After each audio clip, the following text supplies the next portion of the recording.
Hi hello नमस्ते स्वागत छ यहाँहरूलाई मेरो युट्युब च्यानलमा। आज पनि सधैँ जस्तै भिडियो लिएर आएको छु। यो चाहिँ मेरो 37 दिनको चल्ला यस कुखुराहरू ठिक भएको छन्। मेरो 37 दिनमा चाहिँ 2 किलो 2.5 किलो भएका छन्। अलिकति 37 दिनमा चाहिँ अलिकति मेरो वेट कमै आयो जस्तो लाग्यो कुखुराको। सदा जस्तै म नि पानीहरू परिदिँदैछ। मेरो चाहिँ 37 दिनको कुखुराले 150वटा कुखुराले यो 8 लिटरको डब्बामा चाहिँ दिउँसोभरि चाहिँ फेरि थप्नुपर्ने हुन्छ, पानी लगाइदिनु पर्ने हुन्छ। लगभग मेरो 7 डब्बा 7 लिटर डब्बा चाहिँ मेरो 7वटा डब्बा खाने रहेछन् दिनभरिमा। अनि यो चारो चाहिँ अहिले चाहिँ मेरो 37 दिनमा चाहिँ त्यो पानीको सानो डब्बा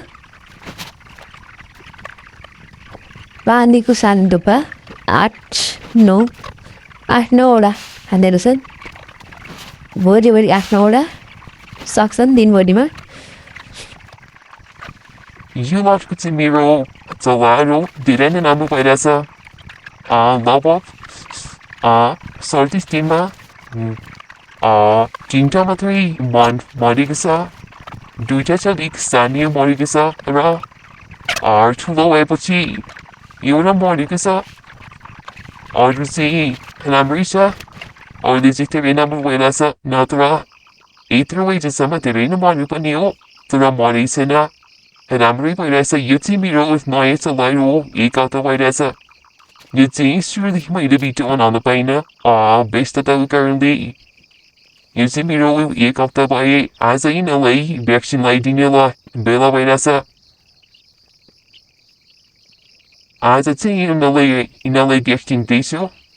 यिनीहरू चल्ला चाहिँ मेरो 50 रुपियाँ गोटाको चल्लाहरू हो।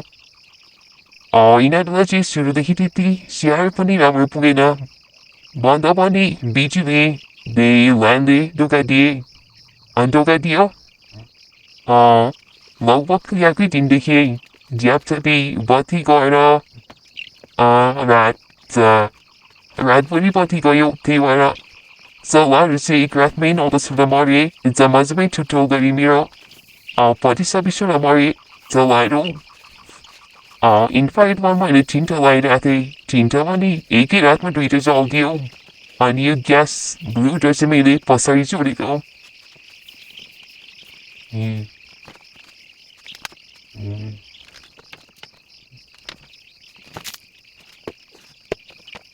सानोमा मलाई त त्यति गाह्रो हुँदैन, मैले मेरो 12-13 रुपियाँ गाह्रो भइरहेछ। एउटा मऱ्यो भने सानोमा चाहिँ त्यस्तै 60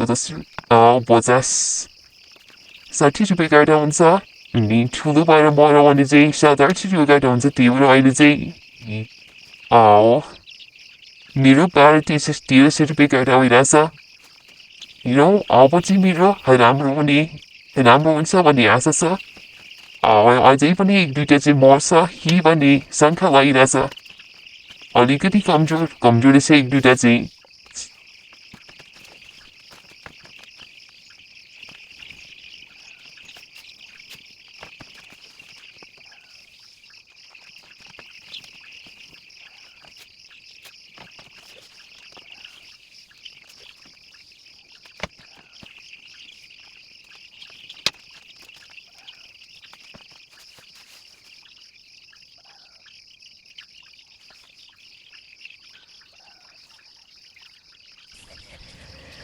एउटा चल्लाको चाहिँ छातीमा घाउ थियो, अनि एउटा चल्लाको चाहिँ अलिकति दिशा गर्न नसकेर त्यो दिशा अड्क्यो जस्तो, भित्रदेखि अड्क्यो जस्तो भइरहेको थियो यो 2टा चल्लाको चाहिँ।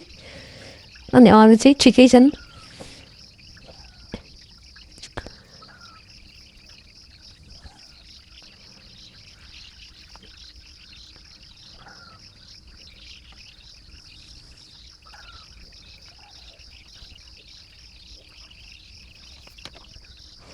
यो खोज चाहिँ मैले लिएको थिएँ एक्स्ट्रा खाएको बनाइरहेको छु यो चाहिँ नयाँ खोर हो यो चाहिँ बोरा अनि त्यहाँदेखि प्लास्टिक राखेर मैले भुस छरिदिएर भुस छरिदिएर झोला राखेको छु यो चाहिँ अलिकति बाँसको चाङवाला चाङ जस्तो खोर बनाइएको छु चाङ भन्छन् अब सिधा भाषामा चाहिँ अब ठुलै चाहिँ के भनिन्छ आफ्नो आफ्नो ठाउँ अनुसार भनिन्छ होला यो चाहिँ हाम्रोतिर चाहिँ चाङ भन्छ यसलाई चाहिँ तलतिर अलिकति उठाएर बनाइदिरहेको छु अलिकति ठुलो भएपछि चाहिँ यसलाई यो भुसहरू हटाएर छोडिदिने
मैले चाहिँ भ्याक्सिन ल्याइसकेको छु यो चाहिँ धनकुटा गएर ल्याएको मैले भ्याक्सिन अनि भिटामिन अरू के भिटामिनहरू एन्डक्सहरू ल्याएको छु यो चाहिँ भ्याक्सिन हो पहिलो लटको भ्याक्सिन दिनको लागि चाहिँ हामीले यस्तो पहिलो नम्बरमा सिरिन्ज अनि सिरिन्ज भन्छ यो सिरिन्ज चाहिन्छ र त्यही भएर सिरिन्जले यसरी यो पहिलो रातो बट्टाको यसरी तानिन्छ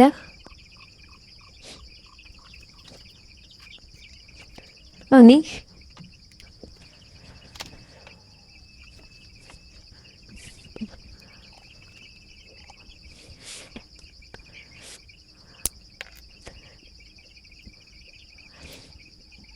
हातोबाटको निकालेर यो यहाँभित्र चाहिँ ट्याब्लेट हुन्छ सानो त्यो ट्याब्लेट खोलेर फेरि सिरिन्ज लगाएर तान्नुपर्छ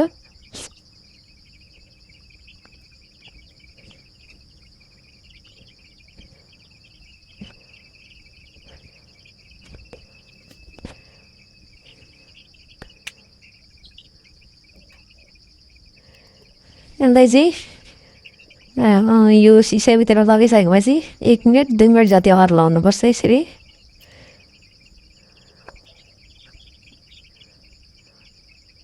हल्लाइसकेर फेरि सिनिज नै तान्नुपर्छ यसलाई। अनि फेरि यो तानिसकेपछि फेरि त्यही रातो झोल भएको डिब्बामा लाउनुपर्छ। फेरि यो डिब्बालाई चाहिँ हल्लाउनुपर्छ एकछिन। अनि फेरि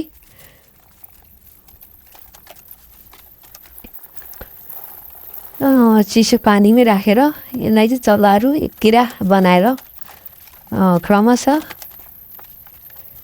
सुई लाउनुपर्छ।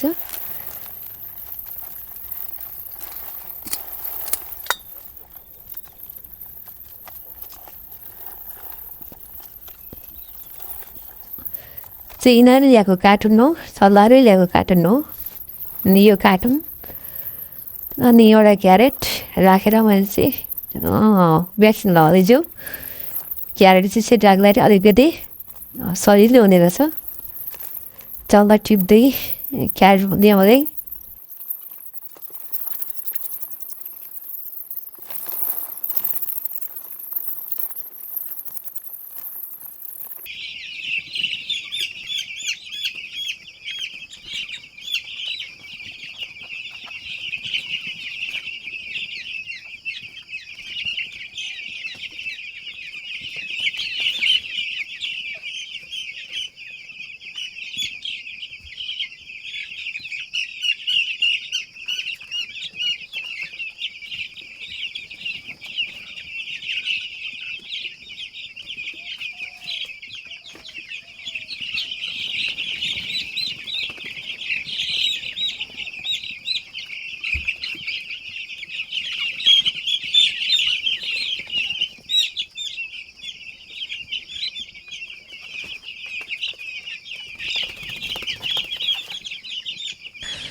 आजलाई चाहिँ भिडियो अन्तिमसम्म हेरेर साथ दिनुभएकोमा तपाईँहरूलाई धेरै धेरै धन्यवाद।